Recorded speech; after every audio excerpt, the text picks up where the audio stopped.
네, 반갑습니다. 조금 전에 이렇게 대충 소개를 해주셨는데 요즘 그 시골 농촌이 많이 어렵잖아요. 그래서 여기 농사 지시는 분 다 생업이 있으실 텐데 혹시 제 특강과 관계없이 저희 고성국TV가 105만 구독자고 우리 구독자들이 우리 고성국TV를 아주 열렬히 사랑해 주시기 때문에 제가 상품 광고를 해도 많이 사주세요. 그러니까 여기 오신 분들 중에 혹시 내가 생산하는 상품을 사실은 팔로가 좀 막막하다, 광고하려니까 돈도 많이 든다, 저희들 광고비 받고 하는 거 아니거든요. 그러니까 그런 분이 혹시 계시면 따로 고성범 본부장, 여기 어디 갔어? 저 고성범 본부장한테 개인적으로 명함 주시고 간단하게 설명해 주시면 좋겠어요.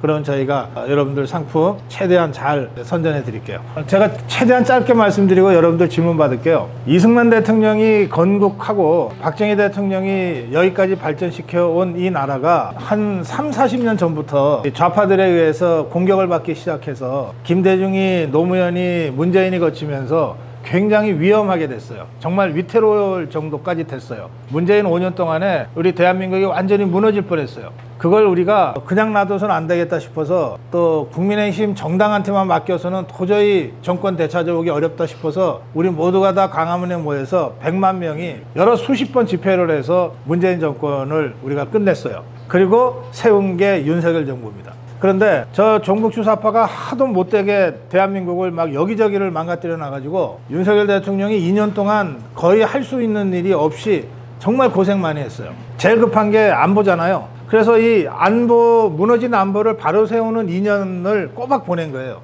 그래서 한미동맹 다시 복원하고 한일 관계를 다시 정상화하고 한미일 삼각안보체제 구축하고 그리고 나토라든지 여러 자유 우방 국가들하고 신뢰관계를 든든히 하고 이거 하는데 2년을 꼬박 보냈어요. 그래서 이제 윤석열 대통령은 속으로 이렇게 생각한 것 같아요. 내가 이렇게 우선 무너진 안보부터 다시 잡고 나면 총선은 우리 국민의힘이 이길 테니까 총선 이기면 그때부터 진짜 하고 싶은 일 법도 고치고 예산도 제대로 확보해서 3년간은 좀 잘해보자 이렇게 기대하고 있었을 텐데 이 총선을 정말 처참하게 우리가 져버렸잖아요. 그래서 앞으로 남은 이 윤석열 대통령 임기 3년은 그야말로 형극의 길이 될 것 같아요.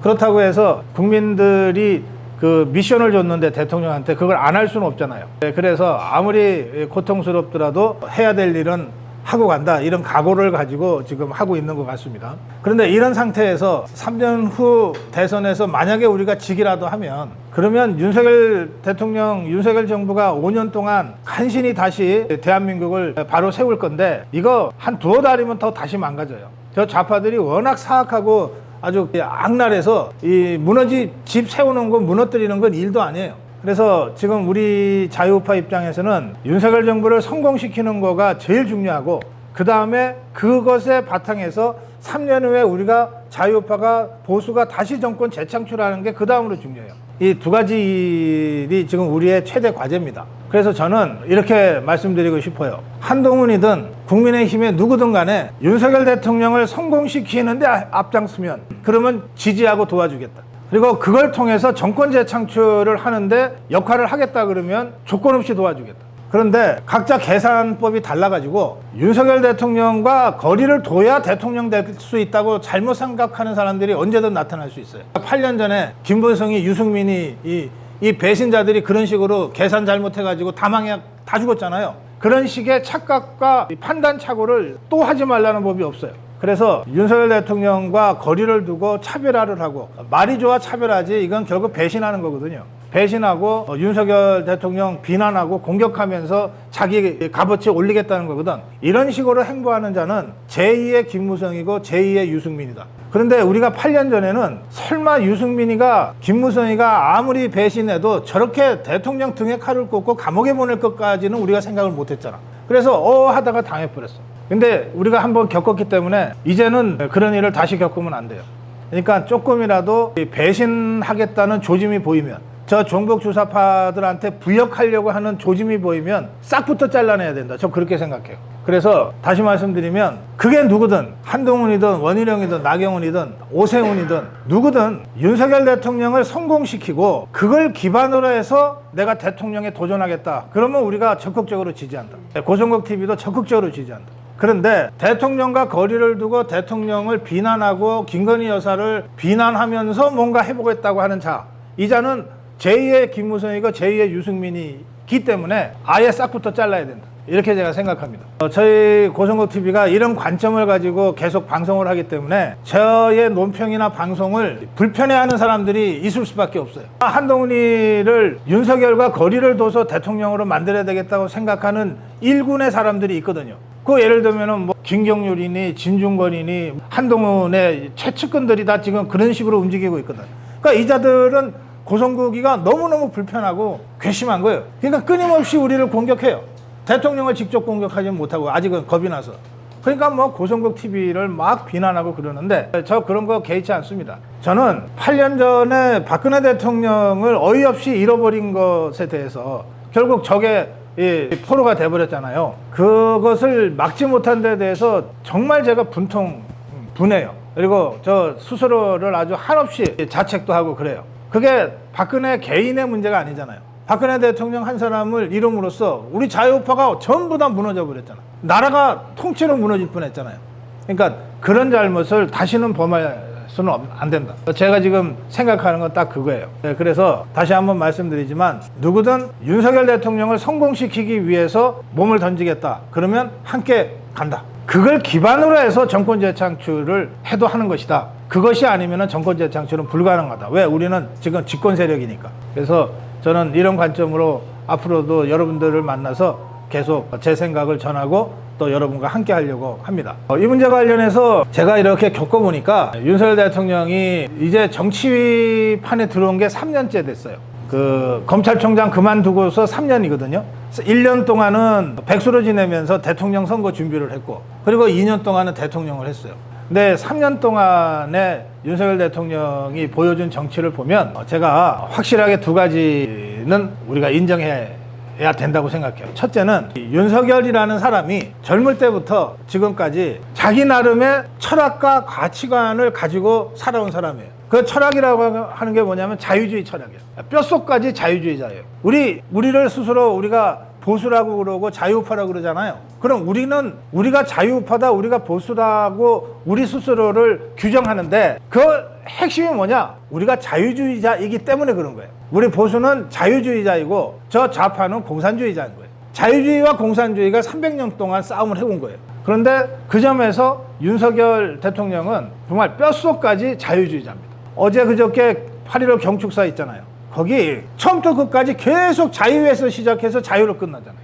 그러니까 통일이라고 하는 게 자유와 따로 있는 게 아니에요. 윤석열 대통령 입장에서는 해방, 독립, 광복이 자유와 따로 있는 게 아니라고요. 우리가 나라를 뺏겨서 35년 동안 일제 치하에서 신음하면서 독립운동을 했는데 그 독립운동의 목표가 뭐냐? 우리의 자유를 되찾기 위한 투쟁이었다는 거예요. 그런데 지금 대한민국은 이승만 대통령, 박정희 대통령의 지도에 의해서 지금 다들 정말 자유를 느끼고 자유롭게 생활하고 있는데 아직 2,500만의 북한 동포들은 김정은 사상 최악의 독재 정권 때문에 어떤 자유도 지금 누리고 있지 못하잖아요. 그러니까 그 북한 주민들이 우리와 같이 자유롭게 활동하고 생활할 수 있도록 만들 때까지는 아직 완전한 광복은 안 된 거지, 윤석열 대통령 입장에서는. 그러니까 이 자유를 북한 지역으로까지 확산시키는 것이 통일인 거예요. 그냥 우리는 원래 하나였으니까 무조건 통일해야 돼, 그런 게 아닙니다. 좌파들은 그런 식으로 통일을 얘기해요. 좌파들은 우리가 원래 하나였는데 미군이 억지로 갈라놨으니까 무슨 방법을 써서라도 하나만 되면 돼. 이 무슨 수를 써서라도 하나만 되면 돼에는 뭐가 들어가 있냐면 북한식 공산주의라도 하나가 되면 돼 라고 하는 게 포함되어 있어요. 우리는 절대 그것은 안 된다는 거예요. 통일보다 더 중요한 것은 자유라는 거예요. 그래서 자유의 확장으로서 통일을 대통령이 경축사 내내 강조한 거예요. 그러니까 윤석열 대통령은 뼛속까지 자유주의자고 윤석열 대통령은 자유주의자이기 때문에 보수고 자유우파라는 거예요. 우리와 함께 정치적 정체성을 같이 하는, 이런 관점에서 볼 때 한동훈과 그 주변의 측근이라고 하는 자들이 과연 바로 이런 자유주의로 무장된 자유우파냐에 대해서 우리가 끊임없이 의문을 제기하고 있는 상황이에요. 그리고 이 문제에 대해서 한동훈이 딱 부러지게 나는 자유주의자다, 나는 보수다라고 선언한 적이 아직 한 번도 없어. 그래서 우리는 이 질문을 앞으로 계속 해야 될 것 같아요. 자, 대통령의 첫 번째가 그거고, 두 번째는 뭐냐? 이 윤석열이라는 사람은 검사 시절 내내 아주 초임 검사 때는 못했겠지만 이 검사 중간 간부가 되면서부터는 사건을 다룰 때 나무를 하나하나 다루는 식의 수사 검사를 한 게 아니에요. 사건 전체를 숲이라고 하면 이 숲 전체를 보는 식으로 수사를 지휘하는 식으로 10여 년을 보낸 사람이에요. 그러니까 나무보다는 숲을 볼 수 있는 안목이 키워졌고 또 그런 식으로 생각하는 게 이제 거의 본능처럼 돼 있는 사람이에요. 나무 하나하나를 보는 사람들이 있긴 있어요. 그리고 그런 사람들도 필요하지. 근데 대통령이 그래서 되겠어요? 대통령은 나무 하나하나가 아니라 숲 전체를 볼 수 있어야 되거든. 그리고 대한민국 전체가 어디로 가야 되는가를 방향을 지시해 줘야 되거든. 나머지 숲에 있는 나무 하나하나를 잘 가꾸고 하는 일은 장관들, 비서들, 100만 공무원들이 하는 일이에요. 이 전체를 이끌어갈 대통령은 숲을 보고 전체 방향을 제시하는 거예요. 윤석열이라는 사람이 검사 시절에 이 숲을 보는 안목을 10여 년 이상 키워온 것 같아요.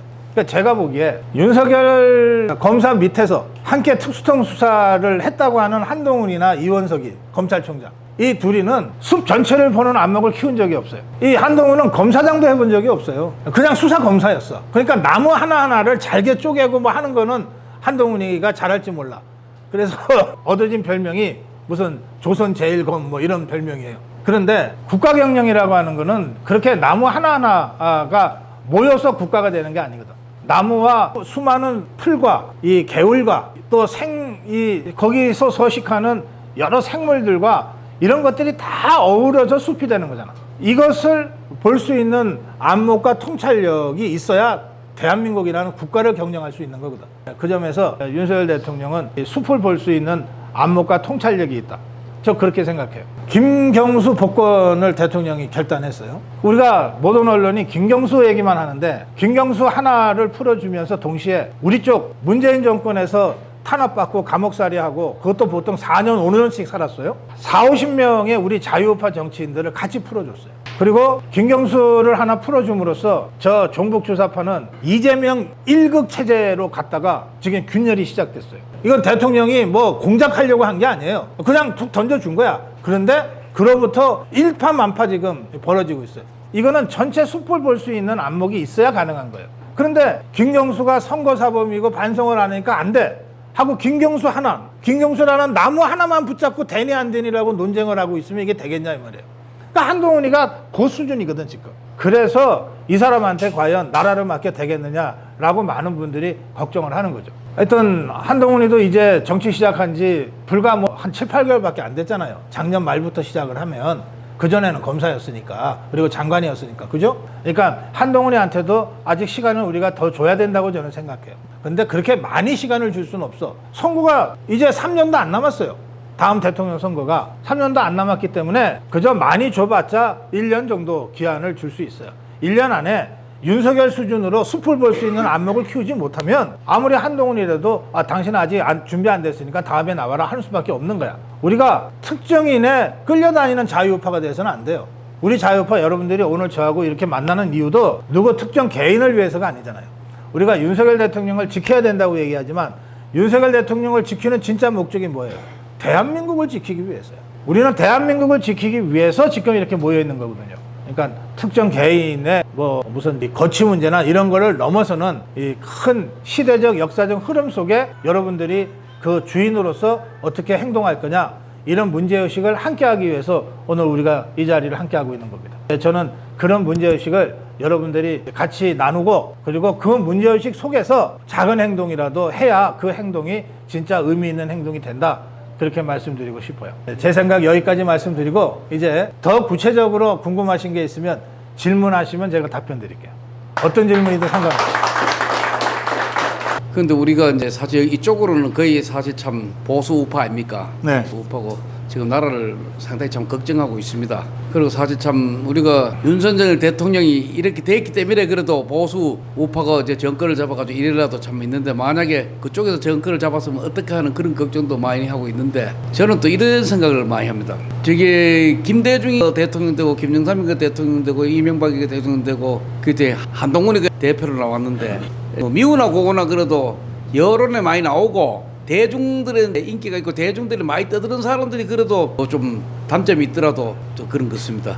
우리 고성국 박사님께서는 이 우리가 좀 3년 뒤에는 무조건 놓고 대권을 잡아야 되는데 거기에 대한 생각은 어떠한지 예. 말씀해 주시면 감사하겠습니다. 그러세요. 예. 그 정치판에서는 지지율이 깡패라는 말을 많이 해요. 하여튼 뭐 좀 마음에 들건 안 들건 지지율이 높으면은 그 사람 당할 수가 없다 이거예요. 그런 면에서는 지금 우리 자유우파 진영에서는 오세훈이하고 한동훈이가 지지율이 제일 높아요. 여러 여론조사를 보면 다음 대권주자 누구냐 그러면 한동훈이가 우뚝 1위로 올라가는 게 아니라 오세훈이하고 한동훈이가 어슷비슷하게 나옵니다. 그리고 원희룡이하고 나경원이는 조금 뒤쳐져서 나와요. 그런데 같은 지지율도 그건 내용이 좀 다릅니다. 아까 김영삼, 김대중, DJYS 말씀하셨는데 DJYS 또 이명박 전부 다 한 번 도전해서 된 사람들이 아니에요. 김대중이는 4번째 도전에서 간신히 이겼고, 그것도 지 혼자 힘으로 안 돼갖고 김종필이 손잡고 뭐 이래서 간신히 된 거고, 김영삼도 71년에 그때 대권 도전을 해서 김대중이한테 역전패 당한 그때부터 따지면은 수십 년간을 대통령에 도전하고 안 되고 이렇게 해서 된 거 아니에요. 이명박도 마찬가지죠. 그런데 유일하게 그냥 정치판에 나오자마자 대통령이 된 사람은 윤석열이 최초이고 거의 유일합니다. 그럼 그거는 왜 그랬을까? 그 당시 상황을 보시면 우리 쪽에 당시 자유한국당 우리 쪽에 대권 주자가 홍준표, 원희룡 뭐 많았어요. 오세훈이 뭐 다 있었는데 다 합쳐도 10%가 안 돼. 지지율이. 근데 윤석열은 혼자서 30%가 되거든. 그러니까 나오자마자 여기서 바로 후보로 영입이 돼버린 거예요. 경선이라는 절차를 거치기는 했지만 바로 후보로 영입이 됐어요. 그래서 상대인 이재명이하고 1대1로 딱 붙었단 말이에요. 이렇게 1대1로 딱 붙으면 5대5 게임이 시작되는 거거든. 거기서 윤석열이 버텨내고 이겨낸 거예요. 무슨 얘기냐? 윤석열은 검증받을 시간이 거의 없이 그냥 그야말로 얼렁뚱땅 대통령이 된 거랑 마찬가지예요. 3월 달에 검찰총장 그만두고 7월 달에 정치권에 들어와서 11월 달에 대선 후보가 됐어요. 그리고 3월 달 대통령 선거에서 이겼거든요. 그러니까 이 검증 과정을 거의 제대로 거치지 못했어요. 그러니까 또 하나는 정치 기간이 워낙 짧았기 때문에, 그리고 이 사람이 재산이 그 당시에 보니까 2억 얼마밖에 안 되더라고. 나머지 재산은 다 김건희 여사 재산이에요. 그러니까 윤석열이라는 사람 자체는 탈탈 털어야 뭐가 안 나오는 거예요. 검증을 해도 뭐가 안 나오는 거야. 그러니까 좌파들이 윤석열을 죽이려고 해서는 이거 승산이 없다 싶으니까 좀 약하게 보이는 김건희 여사를 집중적으로 공격을 했어요. 그게 저 좌파들의 전략 미스죠. 대통령 후보를 공격해서 승부를 봐야지, 대통령 후보의 부인을 딜이 공격을 해갖고 그것도 아주 야비하게 사실 근거도 별로 없는 걸 가지고 이 괴담 퍼뜨리듯이 공격을 하니까 그게 처음 들을 때는 막 센세이셔널을 하고 그렇지만 조금만 지나가면 사실이 아니면 드러나잖아요. 그래서 그 2년 전 대선은 좌파들이 완전히 전략 실패해버린 거예요. 자, 그런 것이고요. 지금 한동훈은 제 관점으로 보면, 만약에 제가 한동훈을 대통령으로 만들 생각을 가지고 한동훈 쪽에서 제가 뭔가 전략을 구사한다면 절대 지금처럼 먼저 내보내지 않습니다. 1년, 2년 한동훈이 안 보이면 안 보일수록 한동훈의 가치는, 잠재적 가치는 높아지게 돼 있어요. 뭐 어디 저 미국이나 이런데 한 1년간 공부도 시키고 뭐 바깥에서 정치판에 들어오지 않고 전국을 주유하면서 사람들 만나고 그렇게 하는 게 한동훈의 잠재 가치를 최대한 높일 수 있는 좋은 효과적인 방법이에요. 근데 이렇게 돌아다니는 사람을 정치에 들어오질 않았으니까 검증할 방법이 없잖아요. 그렇고 가면 대선 6개월 전쯤에는 야, 이거 한동훈이라도 영입해서 해야 되겠다는 이 요구가 자연스럽게 자유우파 진영 안에서 나오게 돼 있어요. 그게 이제 윤석열 대통령이 2년 전에 대통령 됐던 그 방식을 다시 한번 해볼 수 있는 거예요. 근데 이 사람이 너무 일찍 뛰어들었어요. 그래서 이제는 빠져나갈 수도 없게 됐어요. 그러니까 지금부터 하나하나 다 검증받게 돼 있는 거야. 발언 하나하나, 표정 하나하나. 6개월 전에 정치판에 들어왔을 때 그 신선미, 뭔가 새로운 모습, 이런 거는 이제 더 이상 신선하지 않아요. 이제 한동훈이가 어디 가서 셀카 찍으면 욕 나오게 돼 있어. 아직도 정신 못 차리고 셀카 찍고 다닌다는 욕이 나오게 돼 있다. 그러니까 이미지 정치로는 더 이상 한계가 있다는 거예요. 그래서 정말 실존 속에서 매번 검증을 받고 됐어요. 그러니까 이를테면 해병대원 특검 이런 걸로 지금 검증받고 있는 거죠. 세게. 총선 백서 공개되면 또 검증을 세게 받게 될 거예요. 이런 식으로 매번 검증받게 돼 있고, 그 과정에서 한동훈이가 담금질을 당해서 진짜 강한 쇠가 될 수도 있지만 검증 과정에서 뜻하지 않게 일격을 받아서 허무하게 쓰러져 버릴 수도 있어요. 그러니까 한동훈에게는 그런 리스크가 여전히 있다는 겁니다. 그 다음에 두 번째는 지지율 문제를 보면 10년 전, 20년 전에는 지지율을 올리는 방법이 굉장히 어려웠어. 신문에 나는 거하고 가끔 9시 뉴스에 나는 거 말고는 지지율을 올릴 방법이 없잖아요. 그래서 시간이 많이 걸렸어. 그러니까 신데렐라처럼 반짝 딱 나타나서 스타가 되는 거는 10년 전에는 불가능했어요. 그러니까 정치하고 대통령에 도전할 사람은 3년 전, 2년 전에 스타트를 해서 꾸준히 언론 플레이를 하고 신문에 나고 9시 뉴스에 나도록 이벤트를 만들고 그래가지고 인지도를 하나하나 쌓아 올려서 이제 지지율을 챙기는 방법을 택할 수밖에 없었는데, 지금은 완전히 미디어 정치 시대예요. 지금 여러분 이 카메라 하나가 지금은 녹화를 하고 있는데 이거 지금 생방송 할 수 있거든요. 지금 생방송 한다고 전환하면 바로 전환해요. 스위치만 하나 누르면 전환이 되는데, 그럼 전 세계의 우리 자유파 국민들이 고성호 TV를 지금 똑같이 실시간으로 볼 수 있어요. 그런 시대입니다. 웬만한 정치인들은 다 자기 유튜브를 운영하고 있어요. 이 얘기는 뭐냐면 컨텐츠가 있고, 그리고 제대로 된 이벤트 기획만 되면 한두 달이면 무명소조를 전국적인 인물로 만들 수 있다는 거예요. 이제 그 인지도를 올리고 지지율로 끌어올리고 이렇게 하는 거가 굉장히 다양한 방법으로 순식간에 그게 가능한 시대가 돼버렸어요. 그래서 지금 1%도 안 나오는 어떤 무명이 느닷없이 30%대로 올라가는 것도 불가능한 게 아니에요. 언제 누가 어떻게 튀어나올지 모른다고요. 그렇기 때문에 지금 3년이나 남은 이 상황에서 한동훈밖에 없다고 얘기하는 건 지금의 미디어 정치의 특성을 잘 몰라서 하는 말씀들이에요. 그런데 한동훈은 아까도 말씀드린 대로 더 이따 나왔으면은 이거를 훨씬 쉽게 갈 수 있었는데 너무 일찍 나오는 바람에 이제는 후퇴가 불가능해졌어. 그러니까 한동훈은 좋으나 싫으나 죽으나 사나 검증 과정을 밟아가야 돼. 이 검증을 이겨내야 돼. 그거는 우리 모두가 다 지켜봐야 될 일입니다. 정치인에 있어서 지지율이라고 하는 게 제일 중요한 요소긴 한데, 그 지지율이 지금 한동훈이 갖고 있는 지지율, 그거하고 오세훈이가 갖고 있는 지지율은 그러니까 질적으로 달라요. 오세훈은 이를테면 지난번 서울시장 선거 때 또 20년 전에 무상급식 가지고 할 때 혹독하게 비판받고 다 내놓고 떠나기도 하고 막 이러면서 상처투성이의 이 상태에서 쌓아 올린 지지율이기 때문에 오세훈의 지지율은 굉장히 단단해. 근데 지금 한동훈의 지지율은 그런 당금질을 받지 않은 상태에서 이미지로 쌓아난 지지율, 쉽게 얻은 지지율이기 때문에 이거는 작은 상처나 충격에도 허물어지기가 쉬운 지지율이에요. 그러니까 같은 30%도 전혀 그 내용은 다르다는 거예요. 그런 점을 염두에 두시고, 그 다음에 지금 1%도 안 나오는 무명이라 하더라도 이 미디어 시대의 이 특성을 잘 감안해서 포인트를 잘 잡으면 두세 달이면 30% 만드는 것도 어렵지 않다. 그런 시대적 특성을 우리가 염두에 두고 생각해야 된다. 그렇게 제가 답변 드릴게요. 예, 또 다음 분 질문 받겠습니다. 사실 저도 봉화에서 70년을 살았습니다. 그럼 70세? 거짓말 같지만 거짓말 같은데.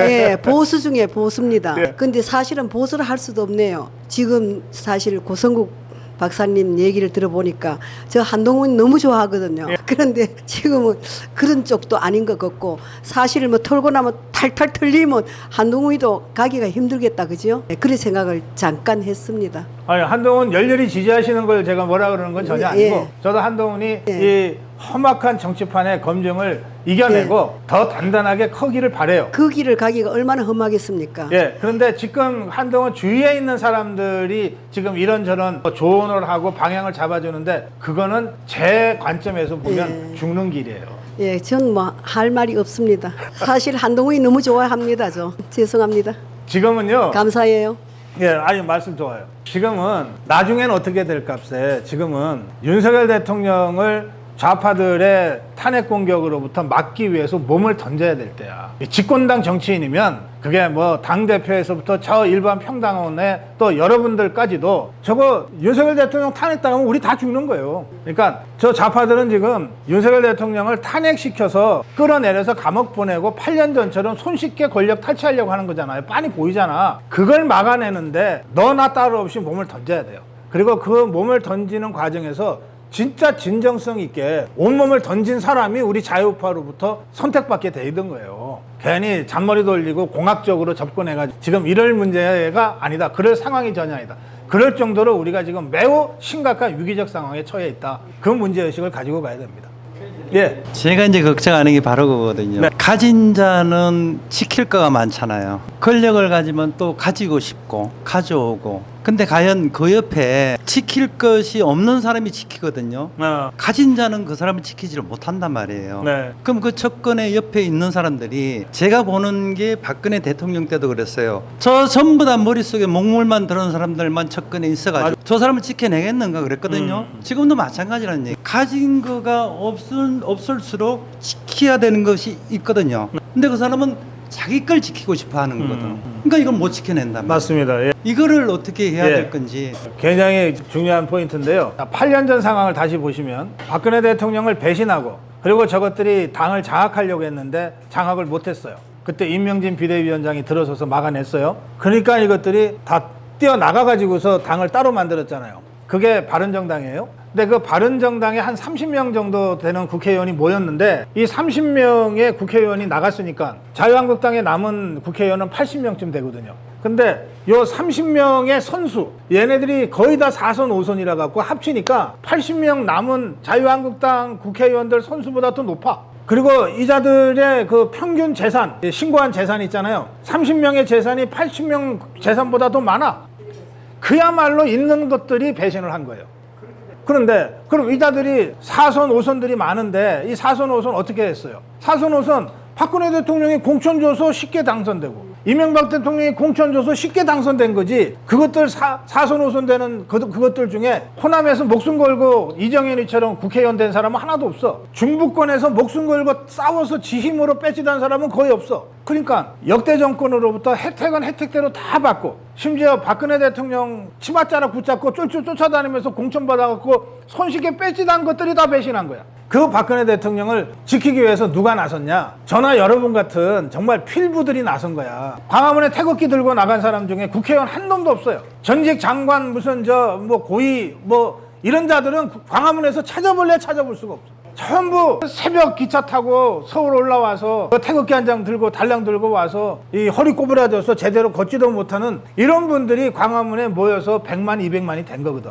저는 지금 윤석열 대통령이 어렵게 되고 만약에 8년 전처럼 다시 탄핵 사태가 벌어지면 윤석열 대통령 지키기 위해서 누가 모일 거냐. 저 국민의힘의 108명 국회의원들이 팔고도 붙이고 나설 자가 그 중에 과연 몇이나 되냐. 결국은 여러분들이 다시 나설게 될 거다. 그렇게 생각해요. 그래서 저는 이 국민의힘의 대통령을 맡길 수 없다는 거예요. 물론 우리가 대놓고 막 구박하고 이러면 국민의힘이 기분은 나쁠 테니까 저는 그렇게는 하고 싶지 않지만 우리끼리는 저거 국민의힘한테 맡겨서는 또 8년 전처럼 당한다. 그러니까 우리가 먼저 진을 치고 우리가 윤석열 대통령을 수호하겠다, 보호하겠다, 지키겠다라고 결심하고 나서야 된다. 그러면서 이 대열에서 이탈하면 너가 죽는다라고 하는 것을 경고하고 압박하면서 끌고 가야 된다. 보통은 국민의힘이 우리 자유파의 정치적 대표체니까 국민의힘이 먼저 나서면 우리가 뒤따라가는 게 원래 순서야. 그런데 지금 8년 전에도 그랬고 지금도 그렇고 그걸 거꾸로 지금 할 수밖에 없어요.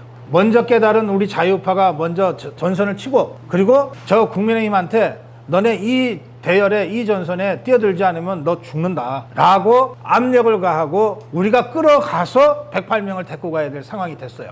그런 방식으로 할 수밖에 없습니다. 그러니까 우리가 좀 더 각오를 단단히 다지는 수밖에 없습니다.